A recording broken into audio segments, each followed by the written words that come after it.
नमस्कार, KP news 24/7 में आपका स्वागत है। मैं हूं पूजा आपके साथ। आइए सबसे पहले देखते हैं मुख्य समाचार। अहमदाबाद में गुरुवार 19 सितंबर की शाम को एक भव्य मिलाद जुलूस निकाला गया। कर्नाटक हाई कोर्ट जज को सुप्रीम कोर्ट की फटकार, पाकिस्तान से जुड़ी विवादित टिप्पणी करने का मामला। हैदराबाद में चार मीनार के पास मिलाद उन नबी जुलूस में आग लगने की हुई घटना। महाराष्ट्र के जालना में भीषण सड़क हादसा, बस ट्रक की टक्कर में 6 की मौत, कई लोग हुए घायल। दिल्ली के 6 मंदिरों पर वक्फ बोर्ड ने ठोका दावा, अल्पसंख्यक आयोग की रिपोर्ट में हुआ चौंकाने वाला खुलासा। नौकरी के बदले जमीन घोटाले में लालू यादव के खिलाफ चलेगा केस, सीबीआई को मिली मंजूरी।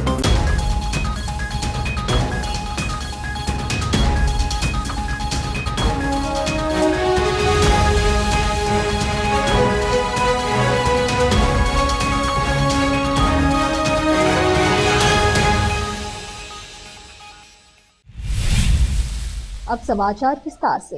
हुमनाबाद में गुरुवार 19 सितंबर की शाम को जश्न मिलाद उन नबी मनाया गया और हुमनाबाद की मिलाद व सीरत कमेटी की ओर से मोहल्ला आसार मुबारक मस्जिद बागवान गली से एक भव्य मिलाद जुलूस निकाला गया।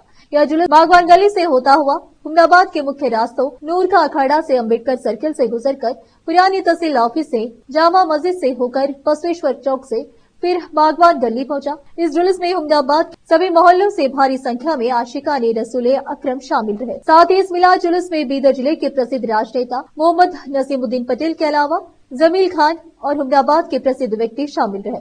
इस अवसर पर झंडे लहराए गए और सभी ने जश्न मिलाद उन नबी बड़ी उत्साह के साथ मनाया। इस अवसर पर मोहम्मद नसीमुद्दीन पटेल और जमील खान ने मीडिया से बात करते हुए इस मिलाद जुलूस के संबंध में बताया और इसमें शामिल सभी लोगों को बधाई दी। हुमनाबाद से केपी न्यूज के संवाददाता गयासुद्दीन की रिपोर्ट।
अस्सलाम वालेकुम। आज हुमनाबाद में ईद मिलादुन नबी का जो जुलूस जलसा चल रहा है, आज मैं सब हुमनाबाद के शहरी बुजुर्गों को, भाइयों को और दोस्तों को, प्यारे बच्चों को सब मैं मुबारकबाद देते हुए आज 3 बजे से जो हर महल्ले के जो सदरा हैं, जो हर एक जो महल्ले से जो सजा के बहुत बन टन के जो भी अपने इससे जो लाए हैं, उनको मैं आज मुबारकबाद देते हुए और इसके जो भी महल्ले के सदरा हैं उनको भी मुबारकबाद देता हूँ। मेरे नईम भाई साहब हैं, खान साहब हैं और हमारे अहमद पाशा हैं, खालिद शकील साहब हैं और हमारे क्या है वो तो मुर्शद हैं तकरीबन, और जो भी है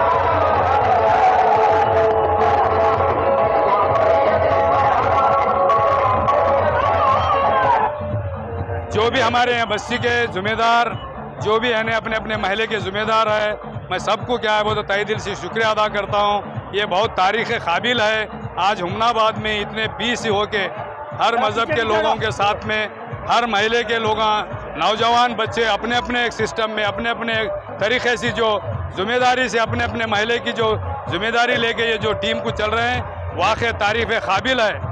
आज हम क्या है बोले तो यहाँ के पुलिस डिपार्टमेंट वगैरह भी बहुत जिम्मेदारी से अपने बंदोबस्त में क्या है बोले तो अच्छे से इंतज़ाम करे हैं और महल्ले के जो ज़िम्मेदार लोग हैं, बस्ती के जो ज़िम्मेदार लोग हैं, ये सारे लोग क्या है वो तो एकजुट होके बहुत मोहब्बत खुलूस से यानी आज ये जुलूस को क्या है बोले तो आज जज्बात से आज ये काम करे हैं। इसलिए मैं ज़्यादा टाइम नहीं लेते हुए ये और दूसरे अपने गाँवों से भी आए सो लोग हैं, मैं उन लोगों का सब शुक्रिया अदा करते हुए आज ये मुबारकबाद देते हुए मेरे 2 बात ख़त्म करता हूँ। खुदा हाफिज़। औज़ु बिल्लाहि मिनश शैतानिर रजीम बिस्मिल्लाहिर रहमानिर रहीम। मोहतरम हज़रात, आज ईद मिलादुन नबी सल्लल्लाहु अलैहि वसल्लम का जुलूस मुबारक हुमनाबाद शहर में दोपहर 3 बजे से शुरू होकर शहर हुमनाबाद के हर शाहरा और चौराहों से होता हुआ अब इस वक्त अम्बेडकर सर्कल तक पहुंच चुका है। और इस जुलूस मुबारक में हुमनाबाद शहर के हर एक गली, हर एक मोहल्ले से तमाम मिल्लत इस्लामिया के नौजवान, बुजुर्ग, मासूम बच्चे, सभी लोग जश्न का माहौल बनाकर इस पुरनूर जुलूस में शिरकत फरमाकर मिल्लत इस्लामिया का एक पैगाम देना चाहते हैं। वो ये है कि हुजूर अकरम सल्लल्लाहु अलैहि वसल्लम की तशरीफ आवारी, आप सल्लल्लाहु अलैहि वसल्लम की आमद पर 12 रबीउल अव्वल को सारे जहान में जश्न मनाया जाता है। सारी दुनिया में आपकी आमद का मिलाद व सीरत के ताल्लुक़ से जुलूस व जलसे बड़े बड़े पैमानों पर मुनक़िद किए जाते हैं। इसी तरीके से हमारे शहर हुमनाबाद में महिला पानी की टाकी, शिवपुर गली, मुल्तान गली, बागबान गली, बीबी गली, महिला नूरखां अखाड़ा और तमाम मोहल्ला जात से नौजवानों की कसीर तादाद, साथ ही साथ हमारे हुमनाबाद के अतराफ व अकनाफ से आए हुए नौजवान, बुजुर्ग और हमारे हुमनाबाद शहर के हमवतन हिंदू भाइयों की भी इसमें कसीर तादाद देखने को मिल रही है। और उनका भी बहुत सा ताउन हमारे इस जुलूस के साथ शरीक है। साथ ही साथ पुलिस डिपार्टमेंट भी हमारे इस जुलूस को हर जगह जहाँ जहाँ रास्ते ब्लॉक हैं, वहाँ से जहाँ हमारे जुलूस का गुजर है, उस गुजरगाह से रास्तों को खुला कर देने का काम कर रहे हैं। और इस जुलूस में हमारे मान्यवर अली जनाब मोहम्मद नसीमुद्दीन पटेल साहब भी तशरीफ फरमा है। और इस जुलूस की जो जिम्मेदारी है शहर हुमनाबाद के मिलाद व सीरत कमेटी की जिम्मेदारी है। हर साल जो है ना मिलाद व सीरत कमेटी की जानिब से ये जुलूस निकाला जाता है। और ये जुलूस आखिर में जाकर करीब 9 बजे के महिला बागबान गली में जाकर इख्तिताम पजीर होता है। और वहाँ पर इख्तिताम पजीर के मौके पर चंद हुमनाबाद शहर के मुअज़्ज़िज़ अशख़ास अपने अपने ख्यालात का इज़हार कर वहाँ पर इख्तिताम को अंजाम देते हैं। और इस कमेटी के मिलाद व सीरत कमेटी के जिम्मेदार मोहम्मद नईमुद्दीन साहब, मोहम्मद बिलाल मियाँ, गौसुद्दीन साहब, हनीफ साहब, खालिद शकील साहब और हुमनाबाद शहर के तमाम जिम्मेदार मोहम्मद मोइनुद्दीन, सभी लोग यहाँ पर मौजूद हैं। सभी लोगों के ताउन से, सभी लोगों की मेहनत व मशक्क़त से इस जुलूस को निकाला जाता है। हाल भी उसी तरीके से पुरजोश अंदाज में इस जुलूस को निकाला गया है। और तमाम नौजवान जो इस जुलूस में शरीक हैं, सभी लोगों का भी मैं आपके टीवी चैनल के माध्यम से सभी नौजवानों का तहे दिल से शुक्रिया भी अदा करता हूँ, जिन्होंने जुलूस में शिरकत फरमाकर कामयाब बनाया है। इतना कहते हुए अपनी बात को यहीं पर खत्म देता हूँ। खुदा हाफिज, अस्सलाम वालेकुम। सुप्रीम कोर्ट ने कर्नाटक हाई कोर्ट के एक जज को फटकार लगाई है और साथ ही कर्नाटक उच्च न्यायालय से जज की विवादित टिप्पणी पर रिपोर्ट मांगी है। दरअसल कर्नाटक उच्च न्यायालय के जज वेद व्यासाचार्य श्री नंदा ने एक मामले पर सुनवाई करते हुए बेंगलुरु के समुदाय विशेष बहुल इलाके को पाकिस्तान बता दिया था। साथ ही सुनवाई के दौरान जज ने महिला वकील पर भी आपत्तिजनक टिप्पणी की थी। मुख्य न्यायाधीश डी.वाई. चंद्रचूड़ की अध्यक्षता वाली 5 जजों की पीठ ने संवैधानिक अदालतों की जजों की टिप्पणी के लिए स्पष्ट दिशा निर्देश तय करने की जरूरत बताई। पीठ में मुख्य न्यायाधीश के अलावा justice S Khanna, justice P R. Gavai, justice Suryakant, justice H. Roy भी शामिल हैं। पीठ ने मामले पर स्वतः संज्ञान लेते हुए कहा कि जब अदालती कार्यवाही को मॉनिटर करने में सोशल मीडिया की भूमिका काफी अहम हो गई है, तो ऐसे में जरूरत है कि न्यायिक टिप्पणियां अपेक्षित शिष्टाचार के अनुरूप हो। गुरुवार 19 सितंबर की रात को 8:30 बजे हैदराबाद के ऐतिहासिक इमारत चारमीनार के दामन में मिलाद उन नबी जुलूस के दौरान एक रैली में आग लग गई। हालांकि पुलिस तुरंत मौके पर पहुंची और आग पर काबू पा लिया गया। किसी के हाथाहाथ होने की सूचना नहीं है। शुरुआती खबरों के अनुसार जुलूस में शामिल डीजे वैन में रखे जनरेटर से अचानक आग भड़क गई। मुगलापुरा से फायर इंजन वहां पहुंचा और आग पर काबू पा लिया गया। इस घटना में किसी के घायल होने की कोई सूचना नहीं मिली है, लेकिन इस घटना से लोगों में अफरा तफरी मच गई। बताया जा रहा है कि यह आग लगने की घटना शॉर्ट सर्किट के कारण हुई। अगर फौरी तौर पर आग पर काबू नहीं पा लिया जाता तो एक बड़ी घटना हो सकती थी, जिससे बचा गया। महाराष्ट्र के जालना जिले में एक भीषण सड़क हादसा हुआ है। इस हादसे में एक बस और ट्रक की टक्कर हो गई, जिसमें 6 लोगों की मौत की खबर है। हादसे में 17 लोग घायल हुए हैं। हादसा शुक्रवार सुबह वादी गोत्री जालना के रास्ते पर शाहपुर के नजदीक हुआ। पुलिस ने बताया कि महाराष्ट्र सड़क परिवहन की बस गेवरई से जालना जा रही थी, वहीं संतरों से भरा ट्रक अंबाड़ से आ रहा था। शाहपुर के नजदीक दोनों की टक्कर हो गई। टक्कर इतनी भीषण थी कि घायलों को बस की खिड़कियां तोड़कर निकाला गया। हादसे में 6 लोगों की मौत हुई है और 17 अन्य घायल हैं। घायलों को स्थानीय लोगों की मदद से अंबाड़ और जालना के अस्पताल में भर्ती कराया गया, जहां कुछ की हालत गंभीर बनी हुई है। हादसे की वजह की जांच की जा रही है। वक्फ बोर्ड को लेकर देश में घमासान मचा हुआ है। एक तरफ लोकसभा में वक्फ बोर्ड से जुड़े 2 संशोधनों विधेयक पेश किए गए थे, जिसके बाद जेपीसी का गठन किया गया। अब तक जेपीसी की 4 बैठकें हो चुकी हैं। इस दौरान कई मुद्दों पर चर्चा हुई, जिसमें जेपीसी की ओर से वक्फ संशोधन विधेयक पर आम लोगों से सुझाव मांगे गए हैं। उधर वक्फ बोर्ड की जमीन हड़पने वाली राजनीति की पोल भी खुल रही है। ताजा मामला दिल्ली का है, जिसमें वक्फ बोर्ड ने दिल्ली के 6 मंदिरों पर अपना दावा ठोका है। सबसे बड़ी बात, इनमें से कुछ मंदिर वक्फ बोर्ड बनने से पहले के हैं। दिल्ली के 6 मंदिरों पर वक्फ बोर्ड ने जो दावे का खुलासा किया, अल्पसंख्यक आयोग की रिपोर्ट से हुआ है। यह रिपोर्ट साल 2019 में आई थी। इसमें दावा किया गया है कि दिल्ली के कई मंदिर वक्फ बोर्ड की जमीन पर बने हुए हैं। इस रिपोर्ट में जो दावे किए गए उसे फैक्ट फाइंडिंग रिपोर्ट कहा गया है। अब फिलहाल एक छोटा सा ब्रेक। हिंदुस्तान के हर कोने में हम हैं मौजूद। 24 घंटे हालात पर गहरी नजर, खबरों से जुड़े चुपते सवालात, और आपको दिखाता है धार्मिक, सामाजिक, राजनीतिक, लोकल और इंटरनेशनल न्यूज की सबसे बेहतर कवरेज, जो आपको रखती है हर पल बाखबर। देश और दुनिया भर की खबर के लिए देखते रहें केपी न्यूज 24/7। ब्रेक के बाद आपका स्वागत है। आइए देखते हैं समाचार। वक्फ संशोधन विधेयक 2024 पर विस्तार से विचार विमर्श करने के लिए बनाई गई जेपीसी को 18 सितंबर तक देश भर से 91,78,000 से ज्यादा सुझाव ईमेल के जरिए मिल चुके हैं। इतने बड़े पैमाने पर आ रहे सुझाव को देखते हुए एक तरफ जहां ईमेल इनबॉक्स की क्षमता को बढ़ाया गया है और निगरानी वाली टीम भी लगातार आने वाले मेल का रिकॉर्ड सेव करने के बाद इनबॉक्स को खाली कर रही, लेकिन यह उतनी ही तेजी से भर जा रहा है। वर्तमान में 15 कर्मचारियों को ईमेल की निगरानी पर लगाया गया है, लेकिन इतने बड़े पैमाने पर आ रहे सुझाव को देखते हुए जेपीसी ने लोकसभा अध्यक्ष से और ज्यादा स्टाफ की मांग की है, ताकि ईमेल्स का अध्ययन कर जल्द से जल्द रिपोर्ट बनाई जा सके। सूत्रों के मुताबिक जेपीसी को ईमेल के जरिए जो सुझाव मिले हैं, उनमें से 12,801 ईमेल अटैचमेंट के साथ आए हैं और 75,650 ईमेल स्पैम फोल्डर में आए हैं।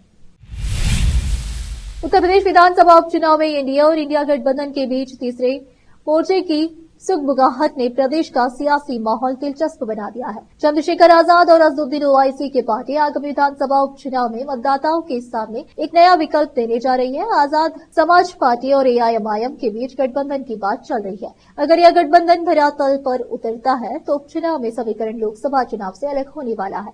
ओवैसी चंद्रशेखर का यदि तीसरा मोर्चा राज्य में बन पाता है तो सपा बसपा की टेंशन बढ़ना तय है। बीजेपी और कांग्रेस के लिए भी यह गठबंधन मुश्किलें पैदा कर सकता है। दरअसल चंद्रशेखर आजाद और ओवैसी दलित मुस्लिमों को साधने की जुगत लेकर मैदान में उतरने वाले हैं और इस मोर्चा की नजर सामान्य व ओबीसी वोटों पर भी होगी। चुनाव चाहे लोकसभा का हो, विधानसभा या फिर किसी ग्राम पंचायत का, इसे जीतने के लिए सभी दल पैसों का जमकर इस्तेमाल करते हैं। इस पर रोक लगाने के लिए चुनाव आयोग भी अभियान चलाकर अवैध रूप से ले जाए जा रहे हैं, पैसों को जब्त करता है। अक्टूबर की शुरुआत में हरियाणा और जम्मू कश्मीर में विधानसभा चुनाव होने हैं। इस बीच हरियाणा पुलिस ने गुरुवार को गुरुग्राम में 2.80 करोड़ रुपए की नकदी पकड़ी है। अब सवाल ये उठता है कि आखिर पुलिस इस रकम का करती क्या है और आखिर में यह पैसा किसके जेब में जाता है। चुनाव आयोग रुपए के दम पर इलेक्शन को प्रभावित करने से रोक लगाने के लिए इस तरह के कदम उठाता है। इस साल खत्म हुए लोकसभा चुनाव में भी देश भर में करीब 4,650 करोड़ रुपए की नकदी जब्त की गई थी। 5 साल पहले 2019 में खत्म हुए लोकसभा चुनाव में भी 3,475 करोड़ की नकदी जब्त की गई थी। अब हम आपको बताते हैं कि आखिर जब्त की जाने वाली इस नकदी का होता क्या है और कौन इसका मालिक बनता है। नौकरी के बदले जमीन घोटाले लैंड फॉर जॉब में गृह मंत्रालय ने सीबीआई को लालू यादव के खिलाफ केस चलाने की मंजूरी दे दी है। इसी के साथ लालू यादव की मुसीबतें फिर से बढ़ गई है।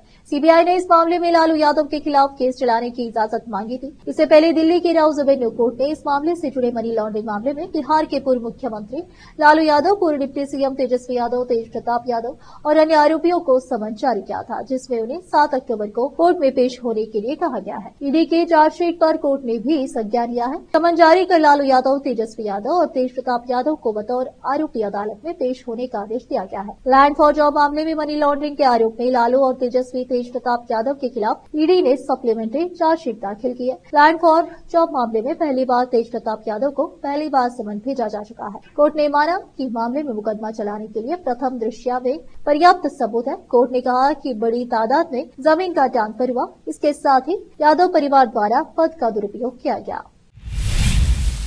उत्तर प्रदेश जनपद गोरखपुर के चौरी चौरा तहसील क्षेत्र के सरदार नगर में आज से किसान यूनियन के जिला अध्यक्ष केशरी ओझा की अध्यक्षता में आज सरैया सरदार नगर में अनिश्चितकाल धरना पर बैठे। आपको बता दें कि नगर आयुक्त गोरखपुर के आह्वान पर चौरी चौरा तहसील क्षेत्र के सरैया सरदार नगर स्थित डिस्टिलरी की खाली जमीन पड़ी हुई है। विगत करीब 2 महीने से गोरखपुर नगर निगम का कचरा सरैया सरदार नगर डिस्टिलरी खाली जमीन पर डंप किया जा रहा है, जिसको लेकर के सरैया सरदार नगर के लोगों के बीच काफी रोष देखने को मिला और किसान यूनियन के अध्यक्ष केशरी ओझा की अध्यक्षता में अनिश्चितकालीन धरना प्रदर्शन जारी है। केशरी ओझा की मांग है कि सरकार यहां कचरा गिराना बंद करे। यहां पर घनी आबादी है, इससे पशुओं की मौत आए दिन हो रही है और लोग काल के गाल में समा रहे हैं तथा यहाँ के क्षेत्रवासी बीमारियों से पीड़ित हो गए हैं और कचरे की दुर्गंध बढ़ती ही जा रही है, जिससे लोग प्रदूषण जैसी बीमारियां पीड़ित हैं और अगर कचरा गिराना यहाँ बंद नहीं हुआ तो यह धरना चलता ही रहेगा।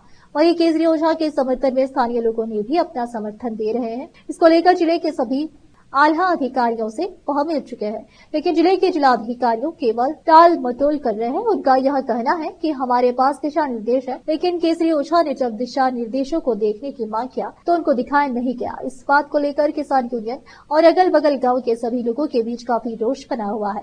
गोरखपुर से विकास कुमार, भारतवर्ष की रिपोर्ट। जी नेता जी, क्या कारण है कि आप धरने पे बैठे आज? चौरी चौरा सरदार ब्लॉक में चौरी चौरा क्रांतिकारियों शहीदों की धरती रही है।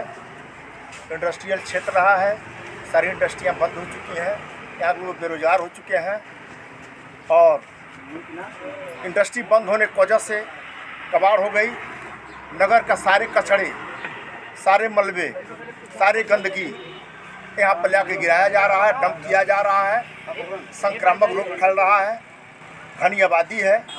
इसके लिए हम आंदोलन धरना कर रहे हैं कि इस मलबा को यहाँ से हटाया जाए, यहाँ कचरा न डंप किया जाए, नगर कचरा नगर में जाए, शहर कचरा शहर में रहे और ग्रामीण क्षेत्र में न लाया जाए। इसलिए मैं धरना प्रदर्शन कर रहा हूँ, इसको हटाया जाए। ये धरना प्रदर्शन कब तक करते रहेंगे? हमारा अनिश्चित काल चलेगा, मांगी नहीं जब तक पूरी होगी तब तक मैं चलूँगा। धरना करने के बावजूद भी यहाँ पे कचरा डंप हो रहा है, ऐसे में आप क्या करना चाहेंगे? ऐसे में मैं वार्ता करूंगा, अभी मैं वार्ता करूंगा अधिकारियों से, प्रशासन से वार्ता करूंगा। मैं वार्ता जब हमारा सफल होगा तो क्रांतिकारी धरती है, शहीदों की चौरी चौरा बाबू बंधु सिंह की धरती है, यहाँ हम लोग आंदोलन करेंगे। जी, आपका नाम?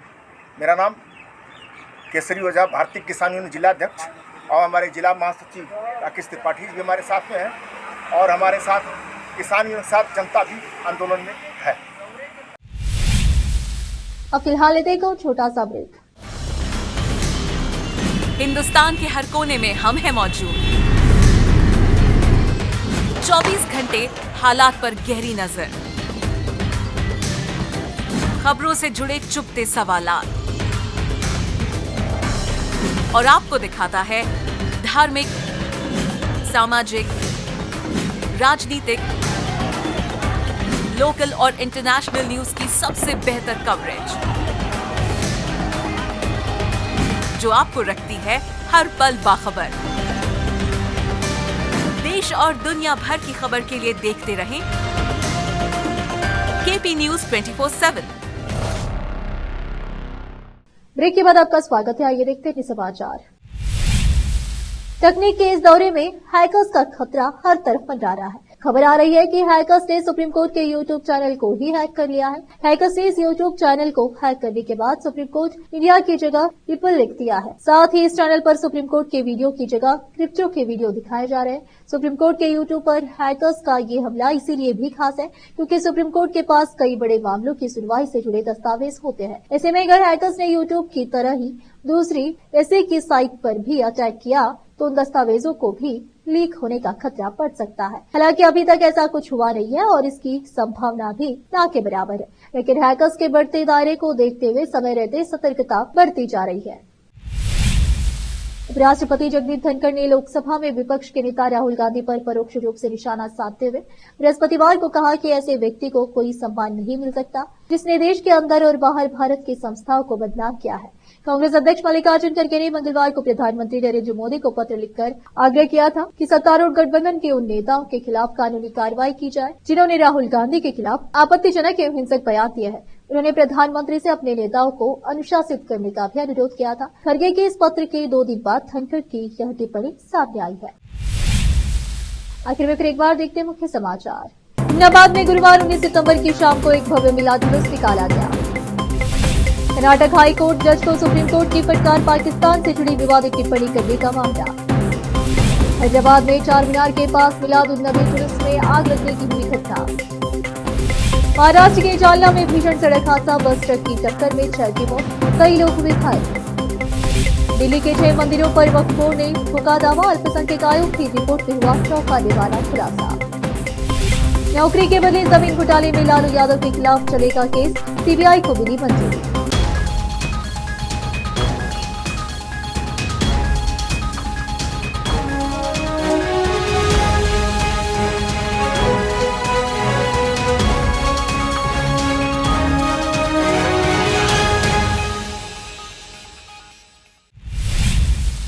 केपी न्यूज में इस वक्त के लिए इतना ही। देश प्रदेश के समाचारों के लिए देखते रहिए आपका अपना चैनल केपी न्यूज 24/7।